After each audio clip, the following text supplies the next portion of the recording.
grow your own farm to fulfill orders. Activate the right columns efficiently to win in this two-player game, Suna Valo. And today we'll be teaching you how to play Suna Valo, game designed by Andreas Ordendal and published by the Game Builders. And hello everyone, it's Stella. And Tarrant from Meeple University. And hey, if you enjoyed this video, maybe later you can help us by liking it, let us know what you think and subscribe. That is seriously would help us to bring more videos. Now, let's go to the classroom. In Suna Valo, two players are farmers competing against each other in the world of Planta Nouveau. Managing a careful economy of farm upgrades, players will compete to build up their farms, gain and produce resources, build bots for automation, and complete contracts for points and farm upgrades.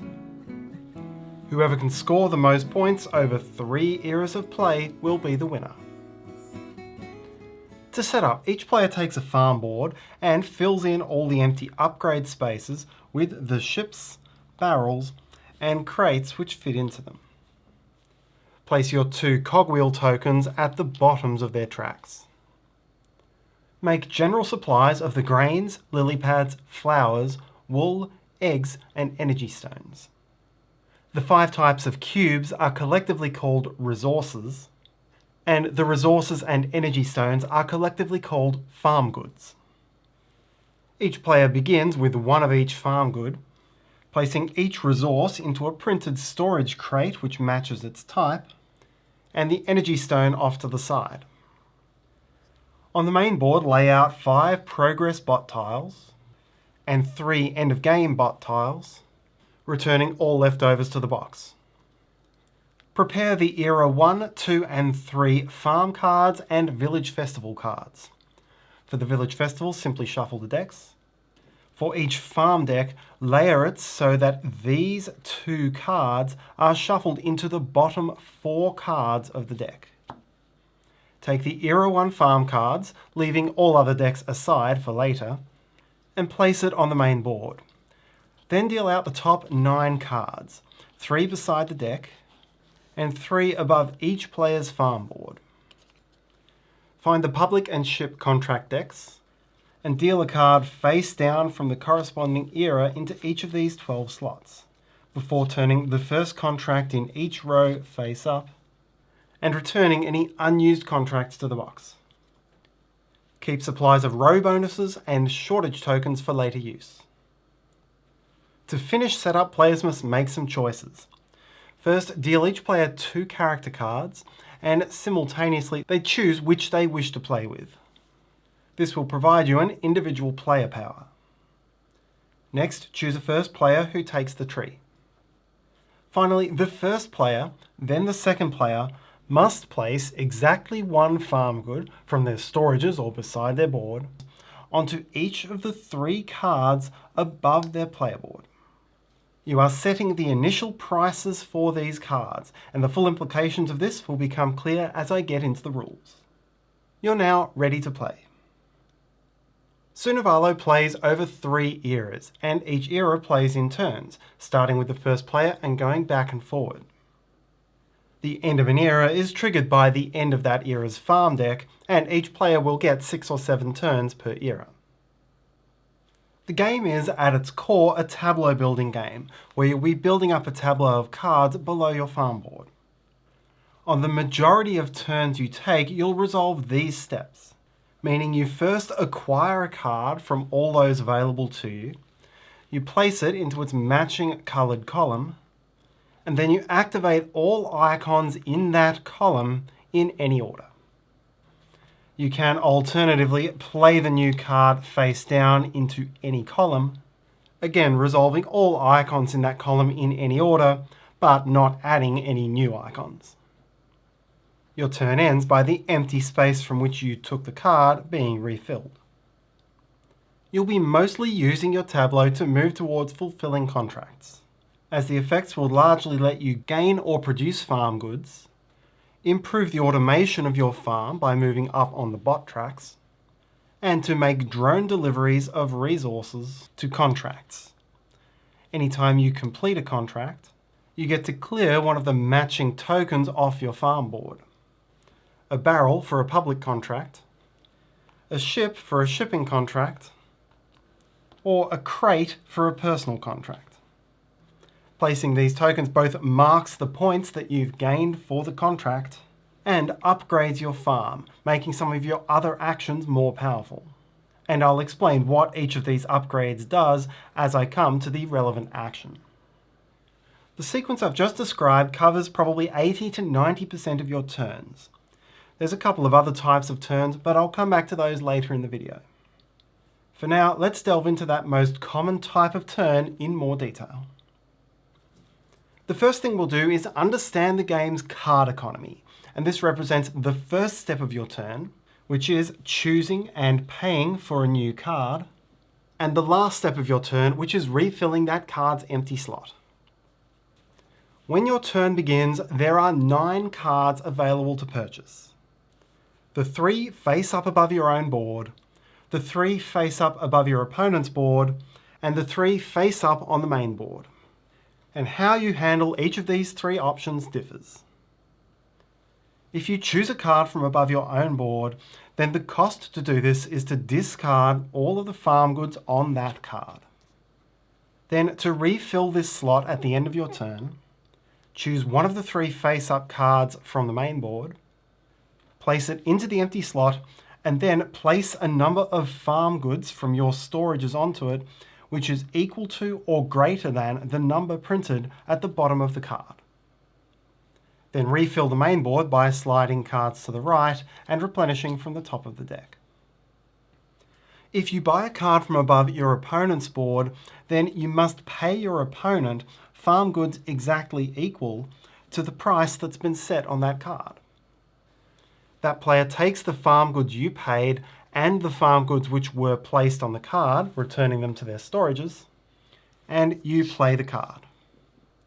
Then to end your turn, it's your opponent who refills this slot, again by taking a card from the main board, placing at least the minimum number of their own farm goods to set the card's price, and refilling the main board from the deck.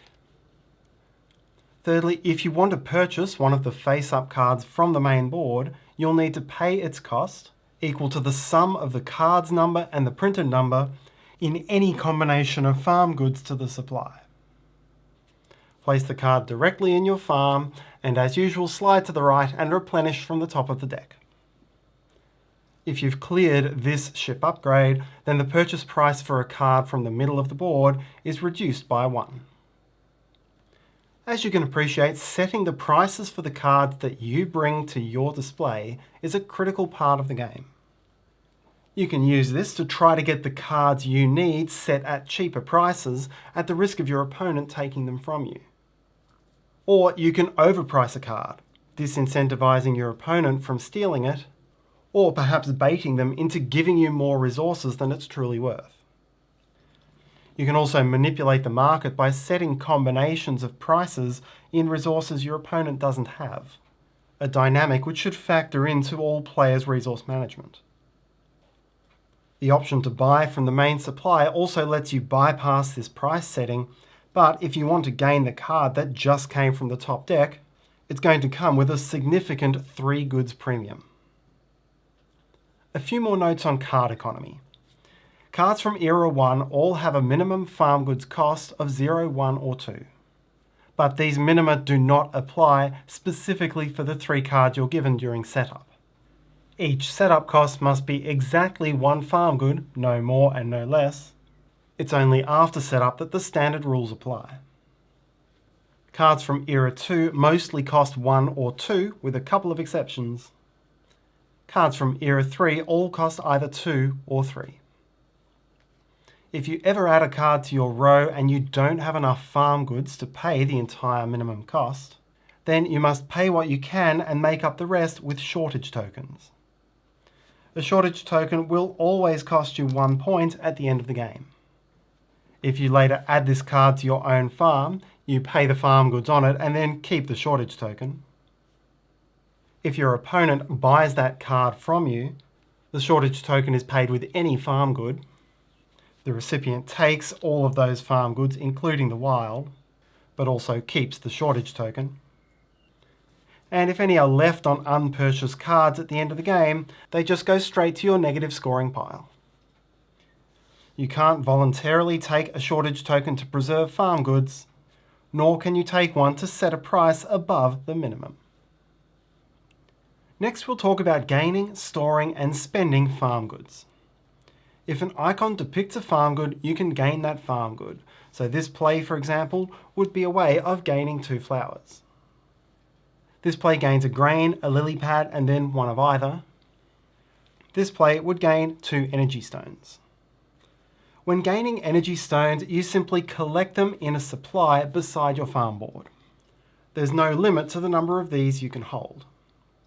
All resources, on the other hand, need to be stored in a matching crate. So when I played this card into this slot, I would gain the 2 flowers and they would be stored like so. How you store resources depends on whether you produced it with a card or gained it through other means. When you produce with a card, the resource must be stored on the card that produced it. And if there's no space, the card doesn't produce. As such, with this play, the bottom card would produce 2 flowers, which must go here. The printed effect produces 1 flower, which must go here, while the middle card was full. It cannot produce. You can spend resources from anywhere, but you can never freely move them to other storage slots. That means if I activated this column again, even though I have 4 flower icons and 4 empty crates, the way they're distributed means I can only take 3 of them. If you gain a resource by any means other than producing it from one of the 3 left columns, then you can put it in any empty slot. This, for example, might be the bonus resources you collect for completing a contract, which we'll see a little later, or it includes discovering resources in the 4th column. This is the discovery column, not a production column. You'll see that it provides no storage boxes, and so if I activated this column, I'd gain my energy stones and one other resource which I put in any empty matching storage. If you ever gain resources without producing them, but you don't have a valid place left to store them, then any excess are lost without compensation, with one important exception: opponent card purchases. If an opponent buys one of your cards and you run out of places to store the resources you gain, each excess resource is exchanged for an energy stone. There are 2 other things to know about managing your farm resources. The first is that these 3 upgrades unlock unlimited storage for that production column header. As such, when you gain that resource by any means other than production, you'll always be able to store the resources on your board. However, resources gained through production still must be stored on the same card that produced them. That means for this play, this card would produce and the top of the board would produce, but the middle card is still full and it can't produce into the infinite storage. It simply doesn't produce. The second is that if you can't or don't want to spend resources from your storages, you can purchase resources from the market using energy stones as you spend them. At the start of the game, the costs are 2, 3, or 4 energy stones, which can be reduced to 1, 2, or 3 as you clear these upgrades. Suppose here I were taking an action which cost 2 grain. I could spend this one and spend 2 energy stones for the second, which I spend immediately without having to find a valid storage place for it. Across the first 5 columns, you'll find cards with cogwheel icons. And for each cogwheel you activate, move one of your 2 cogwheels 1 step up its track. These tracks are blocked by your contract upgrades. To progress up the left track, you have to first clear out the tokens which block the path, while to progress up the right track, you can take the long way round, or you can cut 2 steps off your path with the upgrade. These tracks provide upgrades and points. When you first reach one of these 2 slots, take your pick from the progress bot upgrades and install it in the slot. From the next turn onwards, any time you activate the matching column, you'll gain the rewards shown. So in this case, an energy stone for activating the blue column. Upon reaching the final step, take and install an endgame token. This becomes a personal scoring objective, usually worth somewhere between 3 to 6 points. The left track is solely about scoring, and at the end of the game, you'll multiply your position on the left track by the number on the position on the right track and score that many points. As such, maxing this track is worth 15 points plus whatever you get from this objective. Next, we'll talk about contracts, which mostly relate to your 5th and 6th columns. Your main way of both scoring and upgrading your farm is to deliver resources to contracts, and there are 3 types of contracts. Personal contracts, which you buy on farm cards and install in your farm. Public contracts, placed above the main board in setup. And shipping contracts placed below the main board in setup. All 3 of these are resolved in slightly different ways, and we'll look at the public contracts and personal contracts first. You'll make deliveries to these 2 types of contracts using drones, mostly from your grey column. Each time you activate a drone, so here this would be 2 drones, either put a resource from your supply onto one of your personal contracts, or on a matching public contract. If there's a benefit attached to that resource, gain it now, so here it would be a cogwheel. Public contracts have 2 halves, one dedicated to each player, so the black player would place resources in the lower half, the white in the upper half. For both public and personal contracts, you can place the resources in any order and don't have to place them all in a single turn. Once you complete your half of a public contract, clear any one barrel from your player board and place it on the highest scoring remaining space on that card. You can clear the delivered resources off the contract, but once your barrel is there, you're not allowed to deliver to it again. In this way, the public contracts are a source of rewards and a race to determine which of the 2 players gets the higher number of points.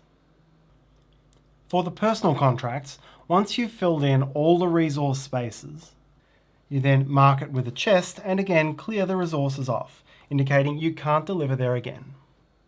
These cards have no rewards other than the points, and you can't complete more than 6 of them, limited by the number of chests you have.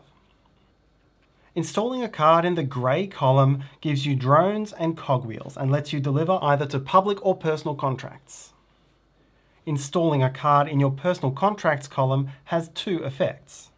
Firstly, it gives you that new personal contract to deliver to, and secondly, it lets you activate each drone in your grey column only for the purposes of delivering to personal contracts, not public ones. And it doesn't let you activate any of that column's cogs, nor anything else which combos with the grey column. This card installation allows for 3 deliveries to personal contracts. The other contract type is a ship contract, and delivering to one of these is a completely different type of turn. You won't purchase a card or activate a column. Instead, the first thing you do is discard the rightmost card from the board to a common discard pile. This makes sure that one new card from the deck is seen every turn. Next, choose a face-up ship contract and pay all of the farm goods shown in the left banner with a 1 discount if you've previously cleared this barrel. Return all those resources to the supply at once without the need for drones. Place a ship from your board on the highest scoring space remaining on the contract, and gain the reward printed in the lower half of the card. Like the public contract, you can't fulfill both halves of the same contract. There's a few other things which could happen on your turn. Each of the era decks has 2 of these cards in it, and this is a placeholder card. As soon as any player sees one of these cards, even in era setup, discard it and replace it with the top card from the Village Festival deck. This card has a minimum cost and it can be added to a player's display or purchased straight from the middle in exactly the same way as any other card. You can also choose to play it face down to activate a column, like a farm card. But more likely, you'll play the card face up. When you do this, first the player who plays the card resolves the bonus in the purple banner. Then the player who played the card resolves the main effect, and then the other player resolves the main effect as well. The card is then not added to your farm, nor is it discarded. Remove it from the game entirely. The exception is a card with a points bonus from Era 3. You'll collect this and score it at the end of the game. Playing a festival is what's indicated here. This is where a typical turn is to add and resolve a column, or play the festival. While we're here, we can also see another one of the upgrades. With this one open, whenever you play a card face down to activate the rest of the column, you also get a cogwheel. After playing a card and resolving its column, if you've just completed a full row of 6 cards, then you gain a row bonus. Place a row bonus token next to the row. You either flip it to the 5-point side to score 5 points at the end of the game and do nothing more, or flip it to the action side and immediately resolve the actions on the 5 coloured cards in that row in any order. You must have a personal contract in the row, but you don't resolve it. In activating this row, I could first deliver this cube and then produce and gain from the rest of the cards. Each player may gain at most 3 row bonuses, and you can still get a row bonus with a flip down card in the row. It simply doesn't yield an action. Remember as well that during setup each player was given a character card, and this will have some sort of ability or combo with other actions in the game. There are some effects and bonuses in the game which will combo with the discard pile, so do make sure you maintain a single discard pile of farm cards from all eras. And there are some effects which let you activate a single card as a bonus. This always refers to a single card in your farm, and it cannot relate to the pre-printed cards at the top of the board. At the start of the game, there'll be one of each contract type visible on the main board. As soon as this card is revealed, flip the next ship card face up. Then immediately discard it and replace it. The same thing occurs with the public contracts as soon as this card is visible. Once both of those cards have been revealed, it triggers the end of the era. And you'll continue until both players have had the same number of turns in this era, only replenishing the market if able. Since these cards are revealed at the ends of turns, it either means that the second player will take one final turn, or the era ends immediately. Players gain farm goods as income for any of these 3 upgrades that they've cleared to this point of the game. Now prepare for the next era. The first player tree is handed to the other player. Remaining cards from the prior era on the main board are discarded. Flip the first public and ship contract for the next era. Place the new era deck on the board and draw the first 3 cards face up. Each player now draws 3 cards from the top of this deck. With each of these newly drawn cards, you have a choice. You can either add it above your board, replacing one of the cards already there, or you can discard it. If you replace, all farm goods forming the price of the old card must form part of the price of the new card. And if the price is short, then you must make up the difference, using shortage tokens if necessary, and may increase the price above the minimum. You can't change or remove tokens which were already part of the price. If I made this replacement, then my minimum of 2 is at least met by these 3 farm goods. You can't use this opportunity to change the price of a card you did not replace. Once you're done, move all the replaced or unselected cards to the discard pile and proceed from the new first player. Once the end of the 3rd era has been triggered, finish the round as usual and then play one additional round. This gives both players one chance to complete the final revealed contract. Then count up final scores.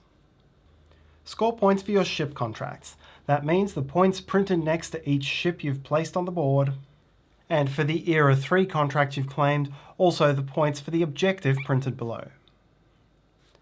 Gain the points next to each barrel you've placed, as well as any next to crates. If you added any Era 3 cards to your tableau showing points, gain them now. including any from collected village festivals. There are 7 upgrades on your farm board with points next to them, with a total of 11 points on offer, so gain any points for the upgrades you've made. Gain the points for row bonuses you flipped to the point scoring side. Multiply the 2 finishing positions on your bot track for their points, here it's 3 by 3 for 9 points. And score for the bot track's endgame objective. Leftover farm goods in storage, that's not any that are on prices or contracts, are worth 1 point for every leftover 5, and then finally lose 1 point for any shortage token that you've taken at any point in the game. The player with the highest score wins, and if tied, the win goes to the original second player. And that's how to play Suna Valo. Thanks so much for watching. Please like, subscribe, let me know and share this video if you enjoy it, and hopefully you have a wonderful day. See you next time.